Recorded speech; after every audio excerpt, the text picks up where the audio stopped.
जीवन में ज्यादा रिश्ते होना जरूरी नहीं, पर जो रिश्ते हैं उसमें जीवन होना जरूरी है। जिंदगी की हर सुबह कुछ शर्तें लेकर आती है और हर शाम कुछ तजुर्बे देकर जाती है।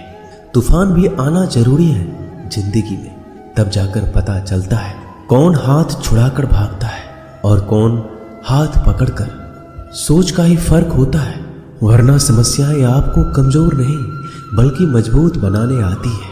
अकेले हो तो विचारों पर काबू रखो और सबके साथ हो तो जुबान पर काबू रखो।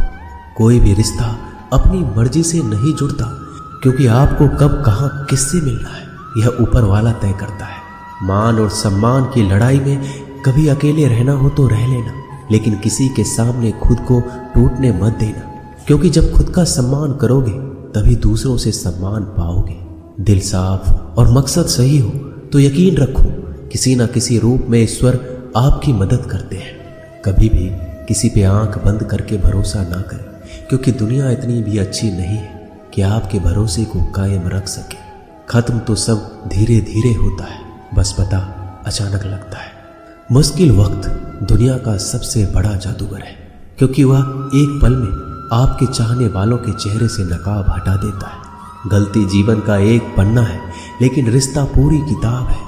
जरूरत पड़ने पर गलती का एक पन्ना फाड़ देना, लेकिन एक पन्ने के लिए पूरी किताब को मत खोना। किरण चाहे सूर्य की हो या फिर आशा की, जीवन के सभी अंधकार मिटा देती है। सब्र और सच्चाई एक ऐसी सवारी है जो कभी अपने सवार को गिरने नहीं देती, ना किसी के कदमों में ना किसी के नजरों में। अकेले चलना और आगे बढ़ते रहना आसान नहीं होता, लेकिन अगर हार ना मानी जाए, अपने आप को धोखा ना दिया जाए, तो आखिर में एक बेहतरीन कामयाबी हासिल होकर ही रहती है।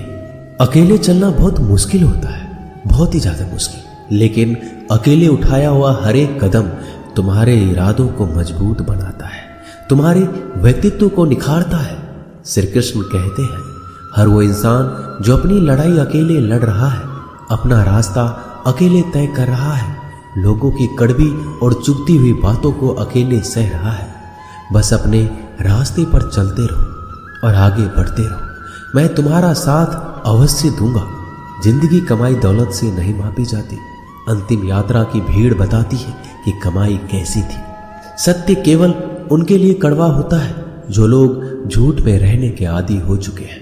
जिंदगी में जीतने के लिए जिद होनी चाहिए, हारने के लिए तो एक डर ही काफी है।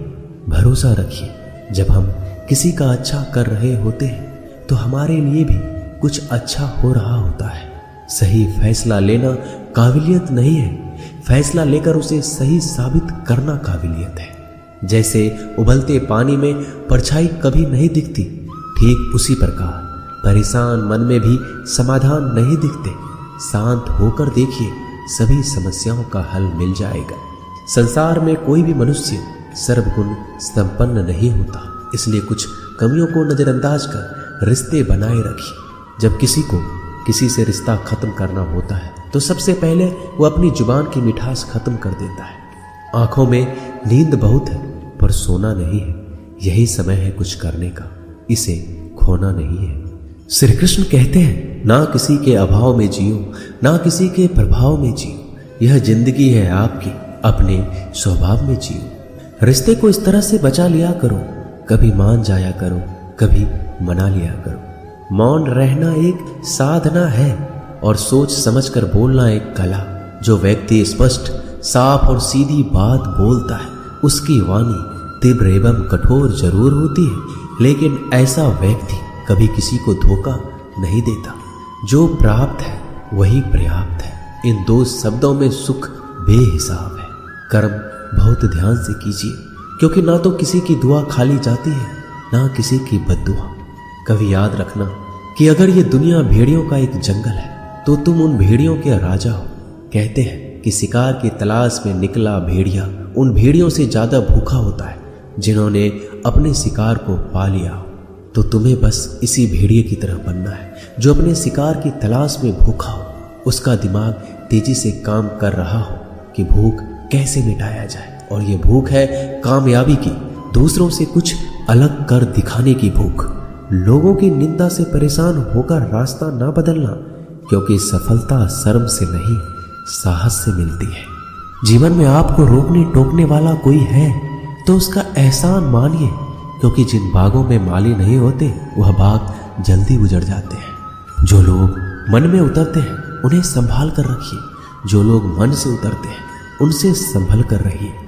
बुद्धिमान लोग कभी इतिहास नहीं रचते, वो तो सिर्फ इतिहास को पढ़ते हैं। इतिहास तो पागल लोग रचते हैं जिन पर दुनिया हंसती है। जिंदगी में इन दो लोगों से हमेशा दूर रहना, एक जो व्यस्त रहने का दिखावा करता है और दूसरा घमंडी, क्योंकि खुद को व्यस्त दिखाने वाला व्यक्ति अपनी मर्जी से बात करेगा और घमंड वाला व्यक्ति अपने मतलब से याद करेगा। किसी को धोखा देकर ये मत समझो कि आप चालाक हो, ये सोचो कि उस इंसान को आप पर विश्वास कितना है। ये इंसान की फितरत है, यदि आप उसका एक बार सहायता ना करो तो वो आपके द्वारा पहले की गई सारी सहायताओं को भूल जाता है। घमंड के अंदर सबसे बुरी बात यह होती है कि वह सामने वाले को कभी महसूस नहीं होने देता कि वह खुद ही गलत है। हमेशा याद रखना कि समस्याओं का कोई आकार नहीं होता, वो तो आपके हल करने की क्षमता के अनुसार बड़ी या छोटी हो जाती है। इंसान को इंसान धोखा नहीं देता, बल्कि वो उम्मीदें देती है जो वो दूसरों से रखता है। जिंदगी में किसी को उतना ही तकलीफ देना जितना कि तुम खुद बर्दाश्त कर सको, क्योंकि तकलीफ देने में बहुत मजा आता है, लेकिन जब खुद के ऊपर आती है तो बहुत रोना आता है। जिंदगी में कोई भी इंसान अपने आप को ऐसे नहीं बदलता। जिंदगी में कुछ ऐसे हादसे हो जाते हैं जो उस इंसान को बदलने पर मजबूर कर देते हैं। किसी के सामने गिड़गिड़ाने से ना तो इज्जत मिलती है और ना ही मोहब्बत। इसलिए अपने स्वाभिमान को हमेशा बनाए रखना।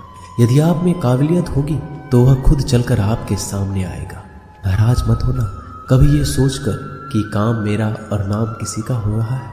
यहाँ सदियों से रुई और तेल जलते हैं, लेकिन लोग कहते हैं कि दीपक जल रहा है।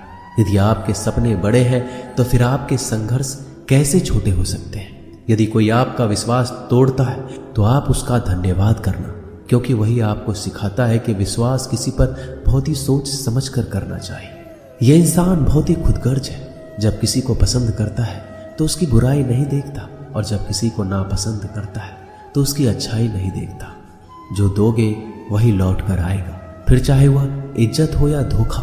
दुआ कभी साथ नहीं छोड़ती और बद्दुआ कभी पीछा नहीं छोड़ती। डरिए मत कि हम गलती कर बैठे तो क्या होगा, क्योंकि गलतियों से ही तो सीखोगे। गलतियों से तो खुद का तजुर्बा आएगा।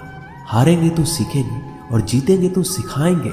कई बार लोग कहते हैं कि मेरा तो समय ही खराब चल रहा है, मुझे समझ नहीं आता मैं क्या करूं, कैसे अपने बुरे समय को अच्छे समय में बदलूं।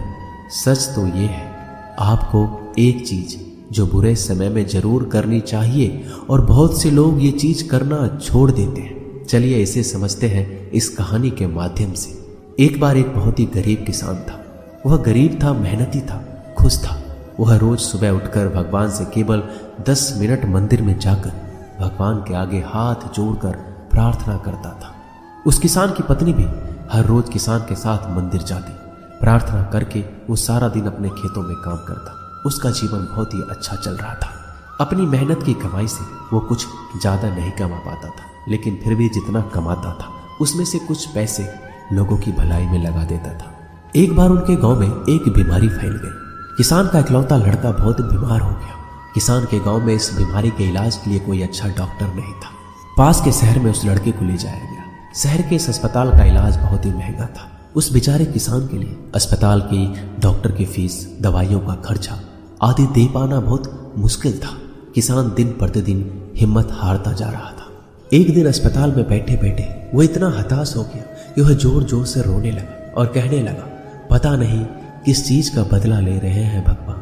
कभी वो खुद को कोसता तो कभी परमात्मा को। पर किसान की बीवी को अटूट विश्वास था परमात्मा पर। परमात्मा उनको इस मुसीबत की घड़ी में मदद करने जरूर आएंगे। पर किसान को आशा की कोई किरण नजर नहीं आ रही थी। अस्पताल की कुछ ही दूरी पर एक मंदिर था। किसान की पत्नी उस मंदिर में हर रोज प्रार्थना करने जाती, पर किसान का दिल नहीं करता प्रार्थना करने को। डॉक्टर ने किसान से कहा उसके बच्चे के इलाज के लिए 10,000 की आवश्यकता है, पर किसान के लिए इतनी बड़ी रकम इकट्ठा कर पाना असंभव था। किसान की पत्नी अब भी मंदिर जाती थी, वो भगवान के आगे हाथ जोड़कर प्रार्थना करती कि उसका पुत्र ठीक हो जाए। एक दिन मंदिर में एक सेठ आया। उसने किसान की पत्नी को कहा कि उसने किसान की बात उस दिन अस्पताल में सुनी, जिस दिन किसान रो रहा था। सेठ ने बताया उस दिन सेठ की पत्नी भी अस्पताल में थी। अब वो पूरी तरह से ठीक हो गई है और घर चली गई है। सेठ को बातों ही बातों में पता चल गया कि किसान को 10,000 की आवश्यकता है।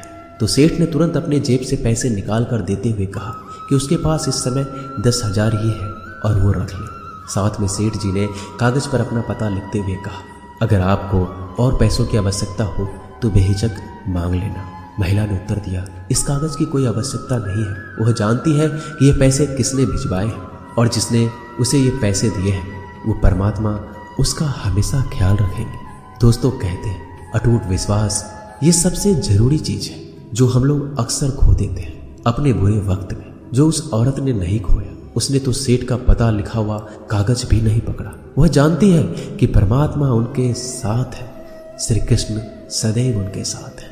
श्री कृष्ण कहते हैं, जो मेरा ध्यान करते हैं मैं उनको वो प्रदान करता हूँ जो उनके पास नहीं है, और जो उनके पास है मैं उसकी रक्षा करता हूँ। इसलिए बहुत जरूरी है कि हम बुरे वक्त में परमात्मा का साथ ना छोड़ें। दोस्तों, ये वीडियो यही समाप्त होती है। मैं आशा करता